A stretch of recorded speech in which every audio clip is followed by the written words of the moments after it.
Hey, this is Sacha from Every Hour Kills on Backstage Access, where the real show begins.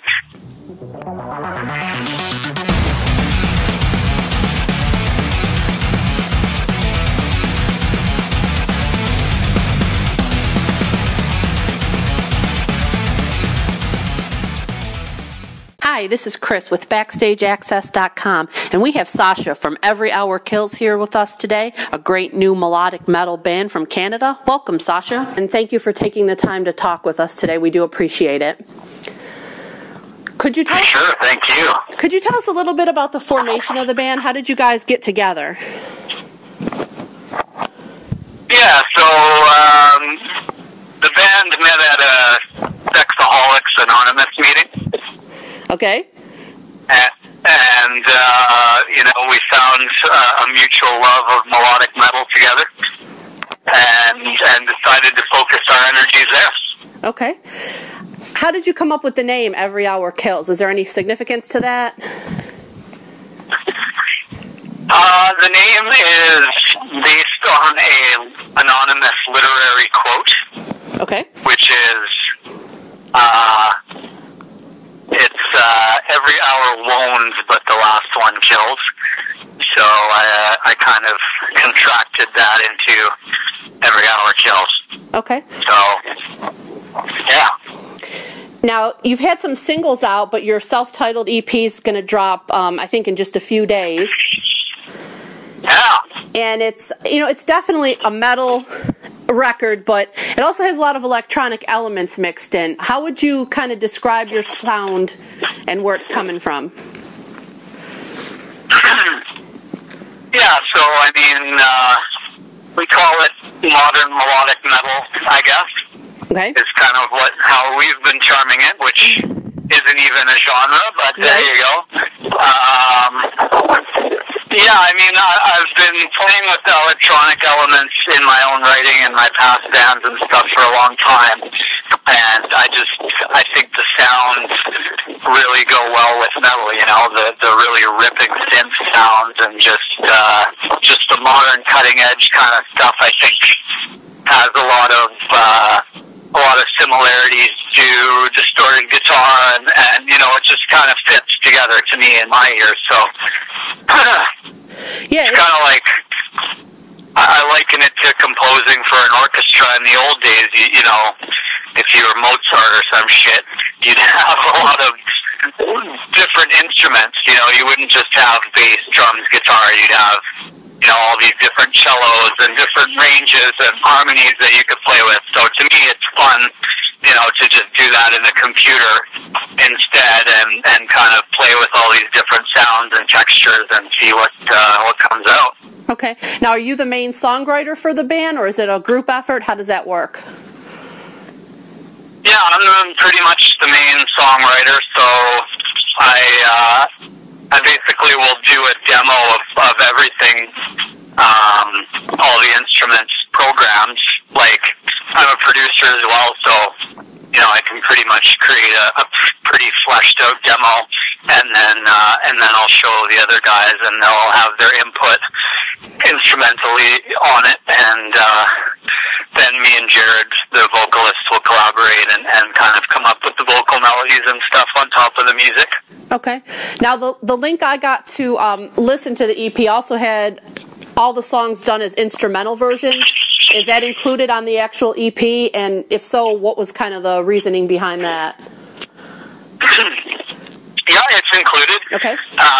Just as bonus tracks. I mean, the reasoning was basically, when there's vocals, that tends to be the focal point, and rightfully so. I mean, we want it to be the focal point, but I just think it's interesting for other music nerds like myself. Like, I always liked when bands released instrumental versions, because you can kind of hear a lot more of what's going on with the layers and some of the ear candy stuff that might get lost a little bit when you're focusing on the vocals. So that was one reason, just for fun, and then also just to kind of fill it out as more of a complete package, I guess, to give some more meat to it. Sure.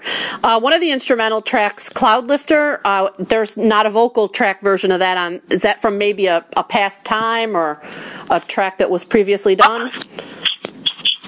It's actually a newer one, so we haven't got the vocals finished for it yet, so that one will probably come out, a little later once we finish the vocals and stuff for it, but I just threw it on there as a demo, as a bonus track for people to check out anytime. Okay.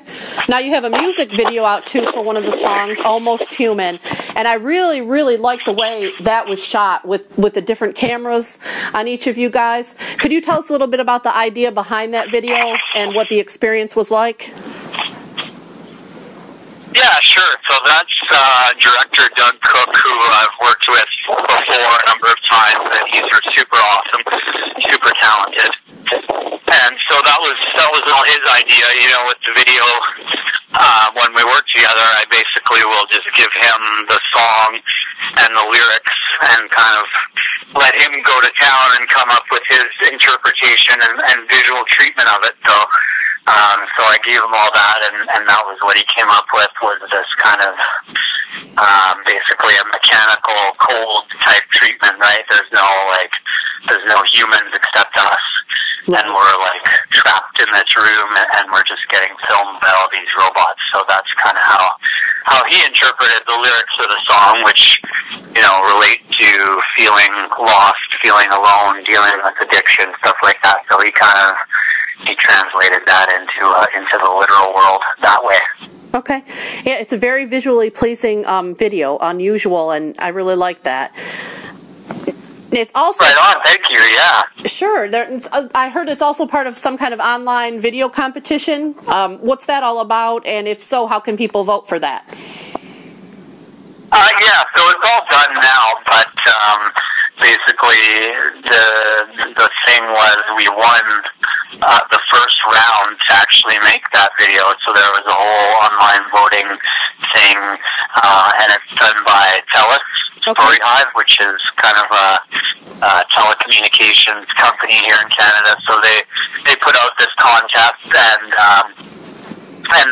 everybody voted for us for round one, which is awesome. So 10 bands got to make a video, and then out of those 10, there was one kind of grand winner that got to make another video. And we didn't win that, unfortunately, but it's all good. We got one video out of it, so we're pretty happy with that. Right, and a very good one, to say the least. Yeah, exactly. Well, it was nice having some budget to play with, because usually we're doing things guerrilla style, like most independent bands. So we actually had a little bit of budget to put into that video, which was a nice little treat. Absolutely. Now, you guys got the CD release show coming up this weekend. Could you tell us a little bit about that? And also, do you have any other shows or maybe a little tour coming up in the works? Yeah, CD release show is here in Calgary on Saturday night at Dickens Pub. We have some good friends coming with us. We've got Shark Infested Daughters, All Else Fails, and the Archon Prophecy rounding out the lineup. So it's gonna be a great time. I think it's gonna sell out. We're pretty much just about out of tickets, so it's probably gonna be a packed, sold out, crazy party in there. So it should be fun. Otherwise, we don't really have too much booked in terms of touring. We're kind of, we're not a huge road dog kind of act, I guess. We have mortgages and kids, some of us, and stuff like that at this point. So we're not going to be hitting the road and getting in the van and getting all stinky anytime soon like when we were younger. But yeah, I'm sure we'll do some other shows. We might take some little road trips here and there, like if there's any festival dates or anything like that. We're doing a couple of those, but yeah. Okay, that sounds cool. Keep us updated if anything comes up with that. Yeah. Now, who are some of your biggest musical influence, both in terms of songwriting and also as a guitarist? Sure. So my early musical influences and stuff that made me want to pick up the guitar was a couple things, like Joe Satriani was a big one, so I was big into the shred kind of 80s shred guitar thing.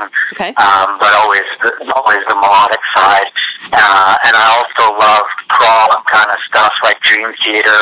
Well, I was big into Dream Theater and some of the Bay Area stuff when it got more proggy, like Testament and stuff like that. Okay. And then also death metal was in there too. So, I was listening to lots of like Cynic, Death, Morbid Angel, that kind of stuff.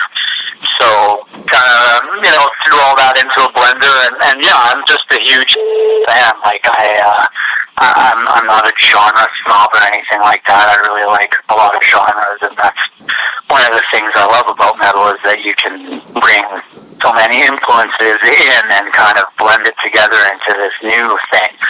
So that's what I've always done, is played with bringing all kinds of influences in there and trying to make it into something cohesive. And it comes across well on the EP. I hope everybody takes a chance to check it out. Awesome. Thanks a lot. I appreciate it. I hope so too. Thank you so much, Sacha, for taking the time to talk with us today.